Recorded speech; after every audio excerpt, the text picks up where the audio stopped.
Take a close look at this video. Do you see anything strange or unusual going on? Here's what I noticed. It looks like total chaos. There are bicycles, there are pedestrians, there's buggies and merchants and trolleys all together in the streets. And to our modern eyes, it's bizarre. It looks unsafe. But here's the thing. The speed limit at the time was 10 miles an hour, and people were used to sharing the streets with each other. And it wasn't just like this in San Francisco. Many streets in the early 1900s looked just like this. But about 20 years after these photos were taken, these shared streets came to a sudden end. There was a huge shift in how we use our public space, and that has major consequences on how we live today. So what happened then? And what happens now when cities rethink how we use our streets? Let's find out.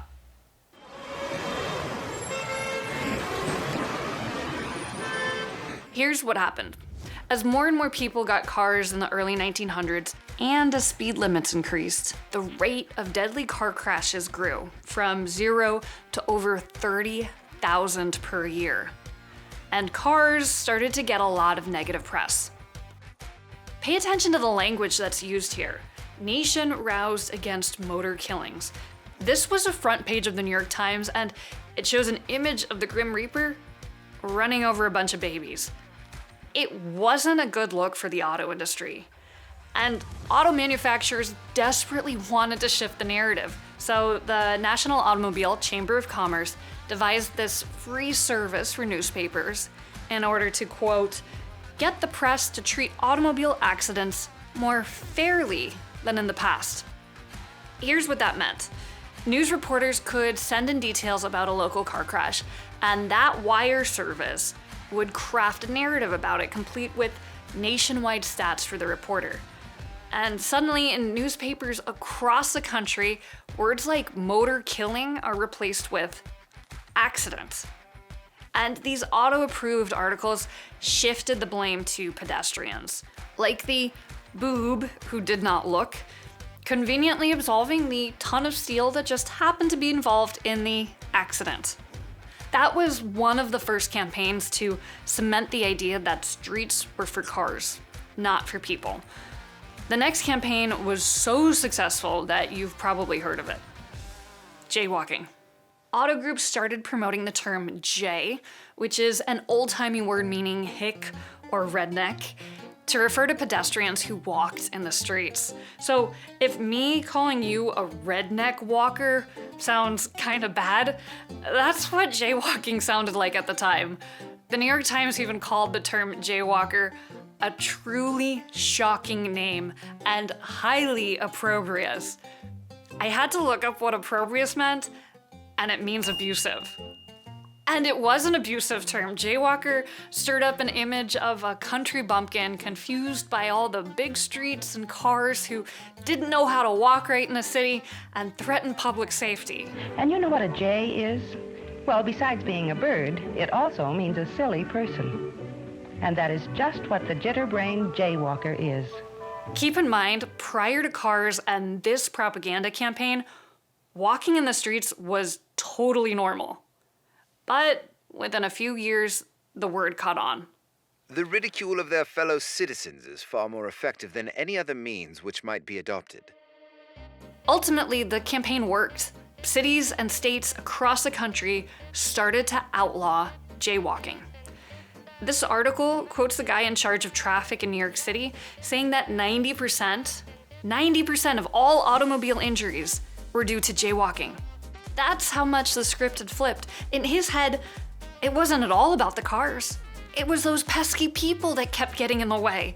The key thing here isn't just that laws were enacted, but that this propaganda campaign successfully changed just about every mind in the nation and established a new social norm about who owns the streets. Not only have we disobeyed a safety precaution, but we have been discourteous to the drivers who are forced to wait. For thousands of years, the streets were a shared space for everyone. But now, they were the private domain of cars first, humans second, and anyone that dared defy that order could be killed in a crash and then blamed for their own death. That idea that the streets are meant for cars became so entrenched in our culture that very few people even know this history. Look to your left, to your right, and behind you. Being struck down from behind is one of the most frequent pedestrian accidents. I need to quickly interject here. This is a point in the video where people get really excited or totally freaked out. This video isn't about cars being evil. I drove to the grocery store yesterday. Cars have enabled a ton of amazing things. What this video is about is thinking a little bit more critically about how we allocate space and whether we're doing so in a way that maximizes the benefits for all of us. Okay, now we can get back to the story.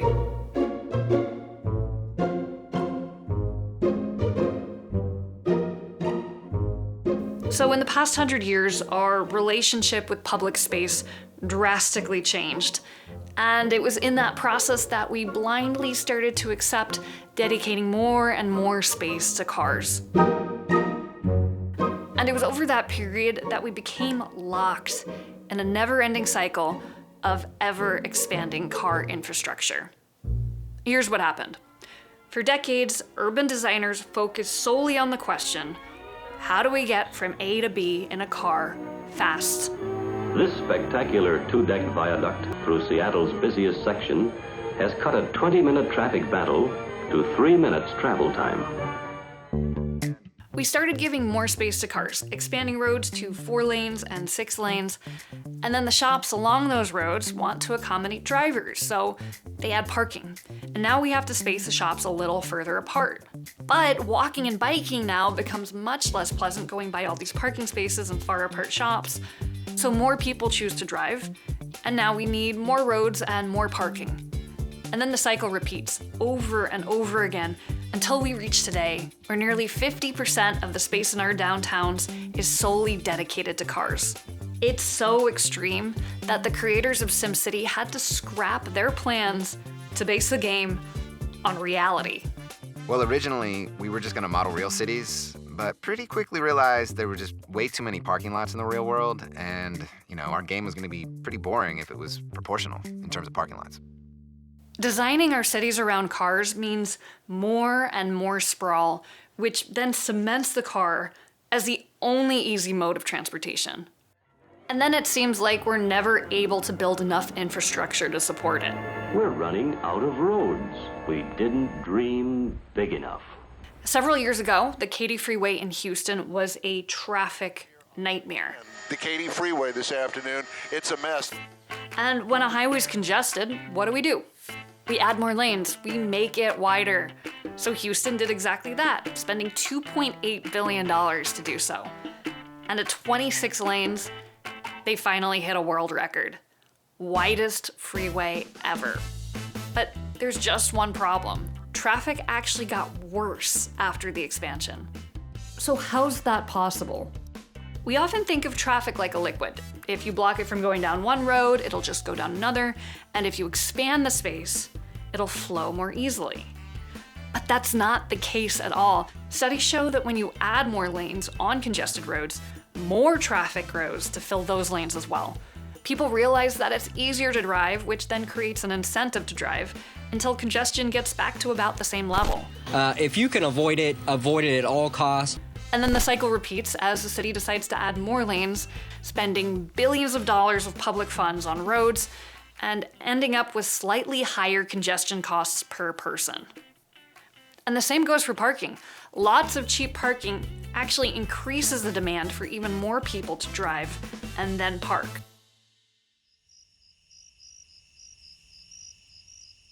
So we get stuck in the cycle of ever-expanding car infrastructure. What does it look like? Close-knit neighborhoods gutted by ever-expanding roadways.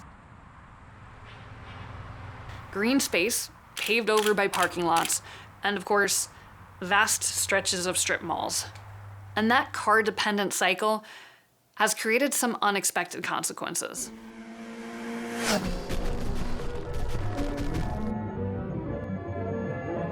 Chicago is moving a city. An 8-lane miracle which will send traffic through the middle of the main post office building like a special delivery letter. When older people ask why don't kids go outside anymore, it's worth taking a look at the outside that they built. When we talk about the problems with cars, we often focus on crashes, traffic, noise, pollution. Pollution from car exhaust can shrink the brain over time and result in what are known as silent strokes. But there are many other tolls that cars take, ones that people don't often see. Car-first spaces trap children at home, and if they do want to go outside, they have to be supervised by an adult at all times. Check out these old photos. There are kids playing in the middle of the street. That was normal. In 1924, just as cars began taking over the roads, this is what a Philadelphia judge said. It won't be long before children won't have any rights at all in the streets. Kids once had rights in the streets. If those exact scenes happened today, someone would probably call the police. Our streets and sidewalks are not safe for kids to play, to walk, to bike, or navigate alone. And it's not just kids. Even as we get older, car infrastructure continues to take a toll on us in the form of loneliness. There's a loneliness epidemic in the US, with Americans having fewer friends than ever before. It's worth noting that there are 3 key things that sociologists deem crucial to making close friends: proximity, repeated unplanned interactions, and a relaxed setting that encourages people to let their guard down and confide in each other. Car-first spaces actively work against this. People don't live near each other, and there's very little space for unplanned interactions where people can let their guard down. And when people are in cars, not only are they isolated in a metal and glass bubble that cuts them off from meaningful interactions, they're then driving on roads that make it difficult for you, outside of your car, to have social connections. So it's no surprise that we have fewer friends than ever before when many urban and suburban designs actively discourage it. Walkable, bikeable public spaces counter the loneliness epidemic by providing a space for socializing and encouraging informal, repeated interactions. And in some cases, community infrastructure can make such a big difference that it actually shows up in life and death statistics. Chicago is under a heat emergency as people endure another day of stifling temperatures. In 1995, Chicago's heat wave killed over 700 people. It is the most extreme level of Chicago. And while the heat index climbed to over 110 degrees across the entire city, the death rate was wildly different in certain areas. And curiously, some Chicago neighborhoods had significantly lower death rates. Which ones were they? Well, they weren't the wealthiest neighborhoods. Some of the lowest death rates actually came from Chicago's poorest areas, those least likely to have air conditioning or the ability to leave town. So why did they have lower death rates? Well, it turns out that places with sidewalks, community centers, parks fared much better. Their infrastructure actually encouraged social connection, meaning that neighbors checked up on each other. And the death rate was 10 times lower than surrounding areas. When cities put people and public space first, community life improves. So what's stopping it? Here's the key problem. Adding a larger walkway or a bikeway usually means giving something else up, like a lane of traffic or maybe some parking. And to some, that's a disaster. Which brings us to the 5 major concerns. Let's hear the first one from these San Diego protesters. A dozen people gathered along Park Boulevard to protest the new bike lanes going in. They condensed that into 2 lanes. I think that is going to cause a lot of traffic jams. Okay, so objection number 1. Removing space from cars will cause traffic jams. But strangely enough, it doesn't actually seem to work that way. A review of studies from around the world found significant reductions in overall traffic levels when car lanes are converted into space for pedestrians, cyclists, or public transportation. In 2003, the mayor of Seoul, South Korea, initiated a plan to remove a central highway. Over 170,000 car trips happened on that road every single day. People protested, businesses said it would destroy them, but even so, the city went ahead with the removal and restored the stream that was underneath, with parks and gathering spaces. And what happened? Well, the temperature of the surrounding area dropped by 6 to 10 degrees Fahrenheit. There was also a 45% decrease in car traffic. Drivers ended up spacing their trips to different times, and many just switched to public transportation. And as for the nearby shops, business boomed along the Greenway. That area has become a destination. 64,000 pedestrians go to visit this area every single day. It's no longer just a place to speed through. Okay, maybe you're saying that's South Korea, it's not the US, that couldn't possibly happen here. Let's take a look a little closer to home. This is Rochester, New York. That is the inner loop, channeling traffic to the central core of the city. They ended up removing a central highway, just like they did in South Korea, but this time they turned it into apartments, shops, and a smaller boulevard. They're now able to house hundreds more people without causing any traffic issues.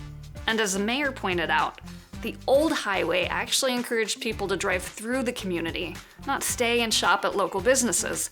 And it came at the expense of creating a livable space for residents. Here's a slightly different project in Alexandria, Virginia. The city took a major road and reduced it from 4 driving lanes to just 2, and then added a bikeway on each side. What were the results? Travel times during rush hour actually decreased overall. Traffic didn't seem to divert to neighborhood streets, and the number of people riding bikes increased. Yay! Okay, so reclaiming driving space for other modes of transportation can have some pretty positive effects on traffic. Let's go back to those San Diego protesters for objection number 2. They won't come if they can't park. How are we supposed to stay in business? So objection number 2. Removing parking spots, bad for business.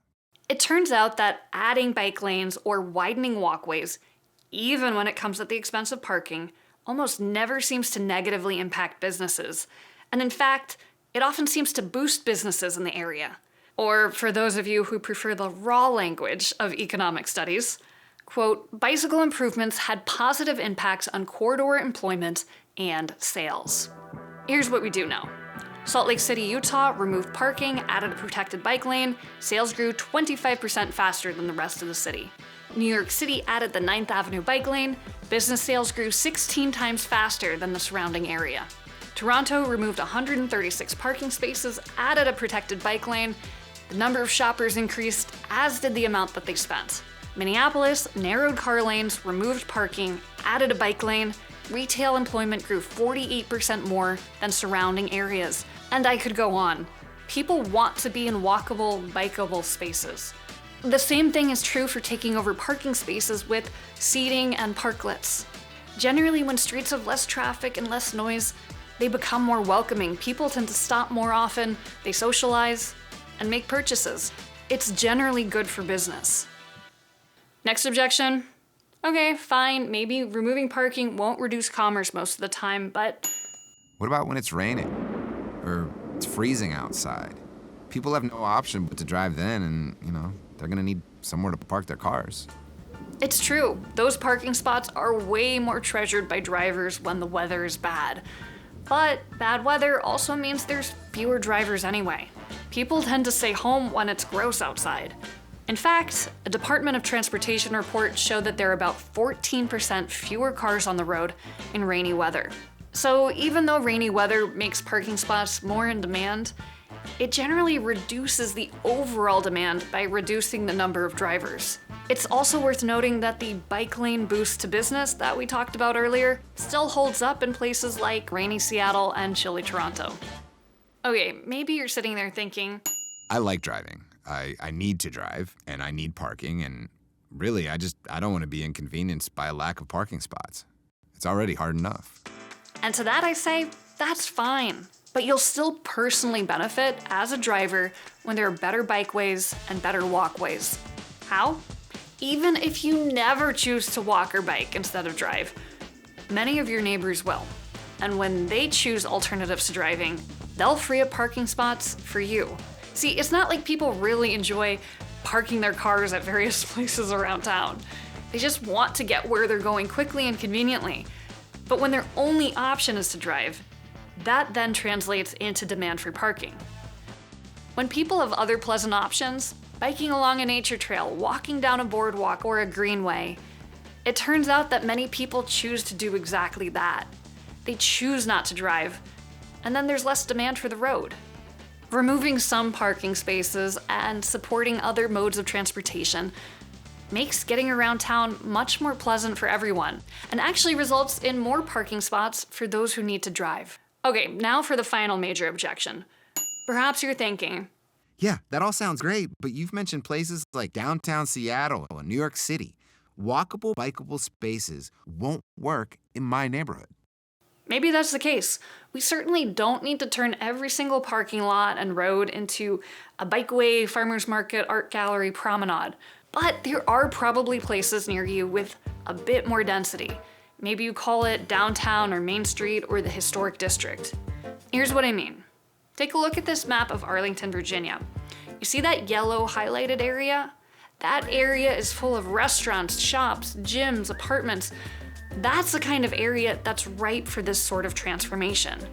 Because things are so close together, a lot of people walk and bike to get around, but a lot of people will also just drive through this area only to shave 3 minutes off of their commute. If we make areas like this more pleasant for pedestrians and cyclists, then people that live nearby will choose to get around without a car more often. That then frees up parking spaces for people who are coming from farther away. People that live nearby have a more pleasant neighborhood, and people that live further away have fewer cars to compete with for parking spots. Everyone wins.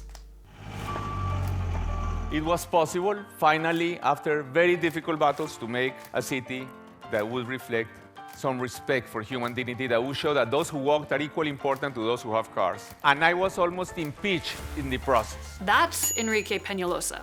He's the former mayor of Bogota, Colombia. And he enacted major transportation changes to the city and looked for ways to break out of the car-dependent cycle. When reimagining how to design city streets, he started thinking about how to actually put people first. Rather than cars going from point A to B in a straight line, and the pedestrian journey looking a little bit like this, he shifted it to pedestrians getting priority, and the driver's journey looking a little bit more like that. So how do you do that? Well, you prioritize widening sidewalks and installing bike lanes. At the same time, you make car lanes a little bit more narrow and slower, with maybe a few obstacles in there to keep drivers alert. You then increase the amount of urban greenery and art along pedestrian paths. And you also need to rethink parking. The city of Savannah was able to do this by building parking garages on the edges of their downtown, and then use the profits that they got from those parking garages to fund a free shuttle. This is going to make it possible for a lot of people that live somewhere close by to not even have to get in their vehicle. Everyone who needs parking can access it, and it keeps a ton of traffic out of their downtown area. And of course, improved public transportation. Whether it's access to metros, buses, trolleys, or shuttles, or maybe shared bikes and scooters. But implementation can actually be very difficult for a city. It's hard to do all of these things at the same time. And when you do take away space from cars, things actually tend to get a little bit worse before people adapt to new ways of using the street. Evolving from car-centric urban design just takes time.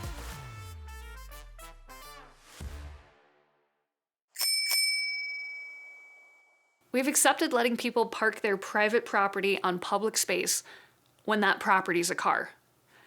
But I promise you that some people would freak out if people started setting up car-shaped tents. Or perhaps a truck-shaped personal wardrobe or an SUV-shaped storage unit. So why have we accepted miles and miles of storage for only one type of property? If we accept that public space is for everyone, then it's time for us to rethink how we can better use our streets in a way that, in true democratic tradition, maximizes the benefits for all of us. Dream big and act boldly. Know the best road of yesterday can become the worst road of today. In that video, General Motors was arguing for more road maintenance, but that line still holds true. What we once thought were the best roads of yesterday have become some of the worst roads of today, at least when we look at them now from a people-first perspective. Automakers successfully indoctrinated generations of Americans into thinking that public streets are for cars first, humans second, even in the densest of downtown areas. This resulted in ever-expanding car infrastructure, dangerous roadways, and disconnected communities. We now have the opportunity to fix these mistakes, to dream big, and to redesign our streets into ones that benefit both residents and businesses. Streets that allow kids to bike, that promote strong communities, and that are just generally a more pleasant environment to be in. But to do that, we need to get city planners and politicians to realize that they can reimagine streets that don't only belong to cars, and that people like you and me will support them.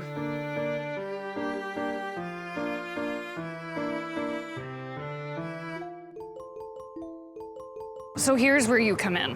There are debates happening in city council meetings across the country.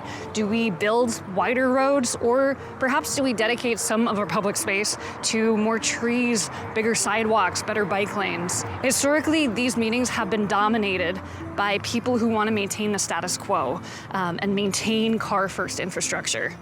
But people are slowly starting to realize that bikeable, walkable spaces make for happier communities and just better places to live.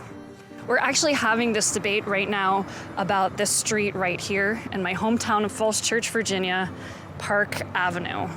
There's a redesign plan, and not only is the city planning to add more parking to the street, but they're also afraid that taking away even one parking spot for a bike rack would anger businesses. It's a shame, because by reclaiming just some space from cars, we could make this place really pleasant to walk. We could make it safe for kids to bike. We could create more space for street trees. And we could make this a really attractive community meeting spot that boosts local business. And if we did that, well, I know a few dozen people who would free up some parking spots.